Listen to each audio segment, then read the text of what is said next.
Hi hello guys welcome back to our channel BSD VP Telugu tech. ఈ video కొంచెం సీరియస్గా ఉంటుంది. ప్లీజ్ వీడియోనైతే స్కిప్ చేయకుండా ఎండ్ వరకు అయితే చూడడానికి అయితే ట్రై చేయండి. ఏంటి బ్రదర్ నారా లోకేష్ గారితో ఫొటోస్ దిగినటువన్నీ కూడా ఈ వీడియోలో చూపిస్తున్నారు అంటే ఎస్, మనము ఈసెట్ థర్డ్ కౌన్సిలింగ్ కోసము చాలా అంటే చాలా ప్రయత్నించాము. అండ్ ఒక ఇనిషియేటివ్ అనేది తీసుకొని మనం కావాలి స్టూడెంట్స్ ఇలా ఇబ్బందులు పడుతున్నారు అనేసి మనమైతే స్టార్ట్ అయితే చేయడం జరిగింది. అదే విధంగానే నా వీడియోస్ చూసిన చాలా మందిలో ఒక 5-10% స్టూడెంట్స్ అయితే మంచిగా రియాక్ట్ అయ్యారు. రిమైనింగ్ ఎవరైతే 90% ఉందో వాళ్ళందరూ కూడా brother we want third counselling. Brother I will support you. Brother we want third counselling. We want special counselling అనేసి జస్ట్ కామెంట్స్ చేసేసి వెళ్ళిపోయే వాళ్ళే తప్ప, ధైర్యంగా ముందుకొచ్చి ఇది మా ప్రాబ్లము మేము సాల్వ్ చేసుకోవాలి. ఖచ్చితంగా ఇది మా ఫ్యూచర్‌కి రేపటి రోజు చాలా యూజ్‌ఫుల్ అవుతుంది అనేదైతే ఎవ్వరు గూడా బయటికి రాలేదు. ఇక్కడ కనపడుతున్న 6 మెంబర్స్ స్టూడెంట్స్ తప్ప. సో, నా రిక్వెస్ట్ ఏంటి మేజర్‌గా అనేసి చూసుకున్నట్లయితే, ఎవరైతే సిన్సియర్‌గా థర్డ్ కౌన్సెలింగ్ కావాలి, మాకు ఖచ్చితంగా థర్డ్ కౌన్సెలింగ్ ఉంటేనే మేము చదువుకోగలుగుతాము, మాకు 1 ఇయర్ వేస్ట్ అవ్వకూడదు అనేసి ఎవరైతే స్టూడెంట్స్ అనుకుంటారో, ప్రతి ఒక్క స్టూడెంట్ కూడా రియాక్ట్ అవ్వండి. ముఖ్యంగా విజయవాడ, మంగళగిరి, అదేవిధంగా వైజాగ్, నియరెస్ట్ ప్లేసెస్ తాడేపల్లిగూడెం, ఈ ప్లేసెస్‌లో ఎవరైనా ఉన్న స్టూడెంట్స్ అయితే ఖచ్చితంగా ఒకసారి మీరైతే నారా లోకేష్ గారినైతే కలవాల్సిందే. ఓకేనా? సో, అది ఏంటి, ఏమనేసి మీకేందంటే కింద డిస్క్రిప్షన్‌లో వాట్సాప్ గ్రూప్ ఉంటుంది. అందులో జాయిన్ అవ్వండి. ఇంట్రెస్ట్ ఉన్నవాళ్ళు జాయిన్ అవ్వండి అని నేను చెప్పను. మీ లైఫ్ పైన మీకు ఇంట్రెస్ట్ ఉంటే మీరే జాయిన్ అయ్యి, మీరే ఇనిషియేటివ్‌గా తీసుకొని, మీరే వెళ్లి నారా లోకేష్ గారినైతే కలుస్తారు. ఇక్కడ 6 మెంబర్స్ స్టూడెంట్స్ అయితే కలిసారు. ఓకేనా?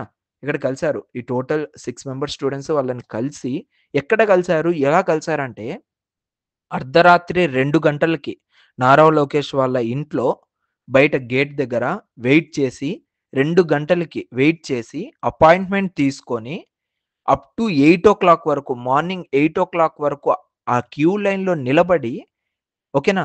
దాని తర్వాత ఎంతోమంది వాళ్ళ సమస్యల్ని నారా లోకేష్ గారితో చెప్పడానికి వెళ్ళిన తర్వాత మన స్టూడెంట్స్ వెళ్ళి పలకరించడము, వాళ్ళ సమస్యల్ని చెప్పడము ఇవన్నీ జరిగాయి.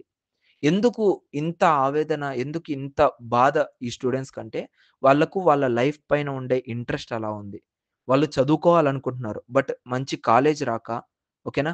సో, వాళ్ళకు ఫీజు కట్టుకునే స్తోమత లేక చాలామంది స్టూడెంట్స్ ఇబ్బందులు పడుతూ ఉన్నారు. మాక్సిమం ఈ వీడియో చూస్తున్న చాలామంది స్టూడెంట్స్ అలాగే ఉంటారు. మీలో నుంచి ఒక 15-20 మెంబర్స్ రాలేరా కలవడానికి? 33,000 మెంబర్స్‌లో ఒక 10-15 ఆర్ ఎల్స్ 15-20 మెంబర్స్ రాలేరా? మీరే చెప్పండి. సో, 15-20 మెంబర్స్ వచ్చినా కూడా మీ ప్రాబ్లమ్ సాల్వ్ అవుతుంది. ఒక యూనిటీ అనేది మెయింటైన్ చేసుకోండి మీ లైఫ్‌లో ఇప్పటి నుంచే. సో, ఇప్పుడు వీళ్ళు వెళ్లి లెటర్ ఇచ్చారు. వాళ్ళ సమస్య గురించి డీటెయిల్‌గా మాట్లాడారు. ఈ లెటర్ ఏదైతే ఉందో ఇక్కడ మీకు కూడా చూపిస్తున్నాను. ఆ తర్వాత వాళ్ళు మాట్లాడింది మీకిక్కడైతే క్లియర్‌గా కనపడుతూ ఉంది. మీరు చూడొచ్చు. ఆ వీడియోలో ఏం చెప్పారు? వాళ్ళ బాధల్ని ఏం చెప్పుకున్నారు అంటే, ఇలా మాకు సెకండ్ కౌన్సెలింగ్ అయిపోయింది. బట్ మాకైతే సీట్స్ అనేటివి రాలేదు. మాకు చాలా ఇబ్బందిగా ఉంది. మాకు కావాల్సిందే సీట్స్ అనేసి మాట్లాడిన తర్వాత నారా లోకేష్ గారు ఒకటే చెప్పారు. మీరు సెకండ్ కౌన్సెలింగ్‌ని ఎందుకు యుటిలైజ్ చేసుకోలేకపోయారు? మీరది యూజ్ చేసుకొనుంటే ఈరోజు ఈ సమస్య ఉండేది కాదు గదా! అనేసి అడిగారనమాట. సో, చెప్పారు. ఈసెట్ వాళ్ళకి ఇంత తక్కువ సీట్స్ ఉంటాయి. దానివల్ల మేము మంచి కాలేజీలలో చదువుకోలేకపోతున్నాము. సో, మాకు సీట్స్ అనేటివి పెంచలేదు. ఉన్న తక్కువ సీట్లలోనే మేము వెళ్ళాలి. అదే కాలేజెస్ బెస్ట్ కాబట్టి అక్కడ సాధించాలనేసి అనుకున్నాము. బట్ మా ర్యాంక్స్‌కి ఆ కాలేజెస్ అనేటివి రాలేదు. దానికోసం మేము ఆ విధంగా పోగొట్టుకోవాల్సిందొచ్చింది. బట్ ఇప్పుడు మాకేంటంటే రియలైజేషన్ అయితే అయ్యింది. ఏదో ఒక కాలేజ్ అయినా కూడా పర్లేదు, మేము చదువుకుంటాము అనేసి రియలైజ్ అయ్యి, మేము థర్డ్ కౌన్సెలింగ్ కోసం రిక్వెస్ట్ అడుగుతున్నాము. ఇంతకు మించి ఇంకేం లేదు సార్ అనేసి స్టూడెంట్స్ అయితే రిక్వెస్ట్ చేశారు. ఆ తర్వాత నారా లోకేష్ గారు డైరెక్ట్‌గా చెప్పారు. ఓకే. నేను దీనిపైన పరిశీలిస్తాను. నేను యాక్షన్ తీసుకుంటాను. ఏపీఎస్‌సీహెచ్ వాళ్ళతో నేను మాట్లాడతాను అనేసైతే ఒక మాట చెప్పడం జరిగింది. బట్ ఇది ఎంత వరకు ఎగ్జిక్యూట్ అవుతుందనేసి ఇంకా క్లారిటీ అయితే లేదు. సో, ఎగ్జిక్యూషన్ అవ్వాలి అంటే మన వాయిస్ అనేది మళ్ళీ రైజ్ చేయాలి. ఓకేనా? నారా లోకేష్ గారు మన సమస్యలే కాదు, ఓవరాల్ ఆంధ్రప్రదేశ్‌లో కోట్లాది మందికి సమస్యలనేవి తీరుస్తూ ఉన్నారు ఎవ్రీ డే. ఓకేనా? మన సమస్య అనేది జస్ట్ 1%, 1% కూడా కాదు, 0.1% ఉంటుంది. సో, మన సమస్య ఇంకొంచెం మళ్ళీ ముందుకు రావాలి అంటే స్టూడెంట్స్ కావాలి గైస్. ఇదొక్కటి నా నుంచి మీకందరికి రిక్వెస్ట్ ఏంటంటే, స్టూడెంట్స్ కదిలి రావాలి. ఒక 20-30 మెంబర్స్ లేదా 15-20 మెంబర్స్ కనీసం రండి. మీకోసమే ఇది. ఇంకెవ్వరి కోసం కాదు. కనీసం కదిలితే మీకు మీ యొక్క లైఫ్‌కు ఒక సొల్యూషన్ అనేది దొరుకుతుంది. మీకు ఈ వాల్యూ అనేది ఇప్పుడు తెలీదు. రేపొద్దున ఫ్యూచర్‌లో మీరు ఏదైనా జాబ్స్‌కెళ్ళినప్పుడు కానీ, ఇంకొక దాంట్లో కానీ ఏజ్ క్రైటీరియా అనేది ఉంటుంది. ఆ ఏజ్ క్రైటీరియాలో 1 ఇయర్ మిస్ అయినా కూడా మీరు కొన్ని చాలా మిస్ అవుతారు. ఓకేనా? అలాంటి పరిస్థితిలోకైతే మీరు తెచ్చుకోవద్దండి. దయచేసి చెప్తున్నాను.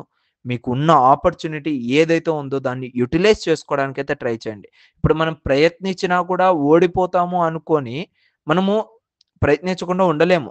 అవునా? మనకు కావాలి అనుకున్న దానికి లాస్ట్ మొమెంట్ వరకు మనం ప్రయత్నించాల్సిందే. సో, దానికోసం ప్రయత్నిద్దాం. ఖచ్చితంగా మనకు రిజల్ట్ అనేది కూడా 100% సక్సెస్‌గా వస్తుందనేసి నేను నమ్ముతున్నాను.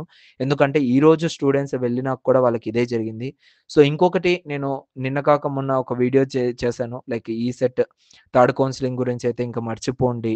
లైక్ మీకు ఆల్రెడీ స్పాట్ కౌన్సెలింగ్ కూడా రిలీజ్ చేశారు అనేసి. బట్ నాకు ఇప్పుడు తెలిసిందేందంటే ఎంసెట్ స్టూడెంట్స్ కూడా స్పాట్ కౌన్సెలింగ్ రిలీజ్ అయిన తర్వాతనే ఈ యొక్క స్పెషల్ కౌన్సెలింగ్ అనేది కండక్ట్ చేశారంట. సో, దీన్ని బట్టి చూసుకున్నట్లయితే మనం వెళ్ళే రూట్ అనేది కరెక్ట్‌గానే ఉంది. సో, ఈవెన్ వాళ్ళు స్పాట్ కౌన్సెలింగ్ రిలీజ్ చేసినా, బీఫార్మసీ వాళ్ళకి కౌన్సెలింగ్ అనేది స్టార్ట్ చేసినా కూడా మన రిక్వెస్ట్ వరకు మనం ప్రయత్నించినట్లయితే 100% రిజల్ట్ దొరుకుతుందనేసే నమ్ముతున్నాను నేనైతే. ఒక్కసారి నేను స్టార్టింగ్ నుంచి వీడియోస్‌లలో కూడా అదే చెప్తున్నాను. కలవాలి, యూనిటీగా ఉండి ఏదైనా చేస్తేనే దానికి మనకు అయితే అర్థమైతూ ఉంటుంది. సో, డిప్లొమా స్టూడెంట్స్‌లో ఎందుకో నాకు తెలీదు. అంత నాలెడ్జ్ ఉండి, అంత ఉండి కూడా ఒక యూనిటీ అనేది మిస్ అవుతూ ఉంది. సో, ఆ యూనిటీ అనేది ఉంది అంటే మనం దేంట్లో అయినా కూడా సాధించేదానికి అవకాశం అయితే ఉంది. ఎంసెట్‌లో వాళ్ళు లాక్స్‌లో 6,00,000, 7,00,000 మెంబర్స్ రాస్తారు. దాంట్లో ఒక 50 మంది పోయినా కూడా వాళ్ళకి రిజాల్వ్ అవుతుంది సొల్యూషన్ అనేది. ఓకేనా? వాళ్ళ క్వెషన్‌కి ఆన్సర్ దొరికిపోతుంది. ఒక 50 మెంబర్స్, 6,00,000లో 50 మెంబర్స్ అంటే ఎంత? చెప్పండి. సో, ఆ విధంగా మీరు గూడా ఆలోచించండి. మనముండే స్టూడెంట్సే తక్కువ. జస్ట్ 30, 33,000 కనీసం ఒక 30 మంది రాలేరా? చెప్పండి. సో, హోప్ నేను ఈ వీడియో చేసిన తర్వాత కొంతమందికైనా సిట్యుయేషన్స్ అర్థమైతే మీరు ఖచ్చితంగా కదులుతారు.